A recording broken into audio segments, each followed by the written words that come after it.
पिछले कुछ दिनों से हमारे पास ये एक समस्या उभर के आ रही थी कि जो हमने पिछले एक साल में बड़े बड़े केसेस किए हैं जिसमें बड़ी रिश्वत की मांग की गई है, 10 लाख 20 लाख, तो उसमें कंप्लेनेंट को अपने पास से ये पैसा देना पड़ता था। तो इसके लिए और फिर वो पैसा उसका जब हम ट्रैप करते थे तो फिर वो एज ए एविडेंस कोर्ट में जमा हो जाता था, और जब कोर्ट उसको फाइनल डिसीजन सुनाता था उसके बाद उसको वापस मिलता था। इस पूरी प्रक्रिया में 2-3 साल लग जाते थे और उसको कंप्लेनेंट की जेब से ये पैसा एक तरीके से 2-3 साल के लिए ब्लॉक हो जाता था या ख़त्म हो जाता था। तो ये इसको ध्यान में रखते हुए विजिलेंस ब्यूरो ने एक नई स्कीम निकाली है जिसमें को नाम दिया रिवॉल्विंग फंड। इसमें जो भी कंप्लेनेंट है उसको हम वो पहले हम ट्रैप में तो उसको हम वो पैसा अपना लगाएगा, लेकिन उसके बाद हम रिवॉल्विंग फंड से उसका पैसा रिम्बर्स कर देंगे, और उसके बाद जब भी कोर्ट का फैसला होगा वो पैसा निकल के सरकारी खाते में आ जाएगा, रिवॉल्विंग फंड में आ जाएगा। इससे वही पैसा घूमता रहेगा, सरकार के ऊपर कोई एक्स्ट्रा बर्डन नहीं पड़ेगा और कंप्लेनेंट को उसका अपना पैसा वापस मिल जाएगा।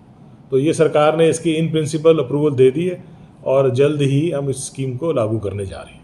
सर, ये एक आम जनता से जुड़ा मुद्दा है, क्योंकि जैसे आपने बताया कि पैसा कई बार कोर्ट में जमा हो जाता था केस प्रॉपर्टी बन के, तो लोग इस वजह से लोग बचते थे, कन्नी काट लेते थे कि छोड़िए कंप्लेंट क्या करनी, थोड़ा बहुत पैसा दे के काम ही करा लें। तो अब आप क्या रिक्वेस्ट करेंगे कि अब लोग डरे ना, और पैसे को लेकर भी सरकार ट्रैप मनी से मदद करेगी, तो अब वो खुलकर सामने आए ताकि भ्रष्टाचार पर अंकुश लगे? जी हाँ, इसमें आप ये समझ ही सकते हैं कि जो व्यक्ति कंप्लेंट कर रहा है भ्रष्टाचार की, वो किसी ना किसी तरीके से सरकारी महकमे से एसोसिएटेड है, और अगर वो खुल के सामने आता है तो उसको एक ये खतरा भी रहता है कि शायद विभाग उसको कोऑपरेट ना करे या विभाग उसके खिलाफ हो जाए।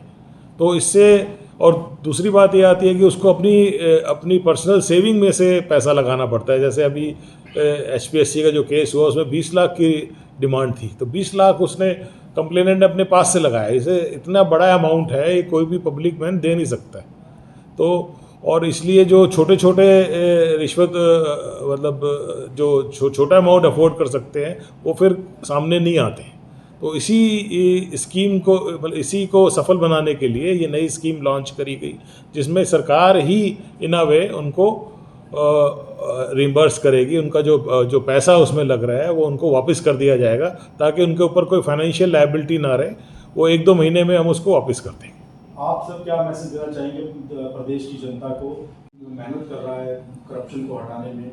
पिछले जो रिकॉर्ड्स हैं वो जो लगातार इम्प्रूव हो रहे हैं और काफ़ी भ्रष्टाचारियों को आप लोगों ने नकेल भी डाली उन पर, तो आप क्या जनता से अपील करना चाहेंगे? पिछले हमने एक सवा साल से हमने ये नई मुहिम छेड़ी है, और इसमें नए स्पिरिट के साथ हमने काफ़ी भ्रष्टाचारियों को पकड़ा है, जिसमें काफ़ी रफली 30-40% तो गेजेटेड ऑफिसर्स हैं। तो इसमें अभी हमने 2 दिन पहले जिन भी पब्लिक मैन ने, जिन भी अपने कंप्लेनेंट्स ने विभाग सामने आए हैं और विभाग को मदद की है भ्रष्टाचारियों को पकड़ने के लिए, उन सबको हमने पूरे प्रदेश भर में सम्मानित किया है। और ये मैसेज उनको दिया है कि आप लोग खुल के सामने आए।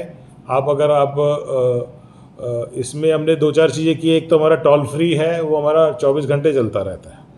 उसके बाद व्हाट्सअप नंबर है हमारे पास, ईमेल पे भी आप सूचना दे सकते हैं। तो इस तरीके से आप सूचना पहुंचा सकते हैं। दूसरी बात, अगर कोई आपके पास रिश्वत के डिमांड की या स्कैम की या इस टाइप की रिश्वतखोरी की कोई भी सूचना है, तो वो आप छिप के भी दे सकते हैं। आपका नाम गुप्त भी रखा जाएगा। और आपको अगर ट्रैप कराना है, आपसे कोई डायरेक्टली मांग रहा है, तो उसमें भी आप सामने आ सकते हैं। तो इसमें इमीडिएटली कार्रवाई होगी।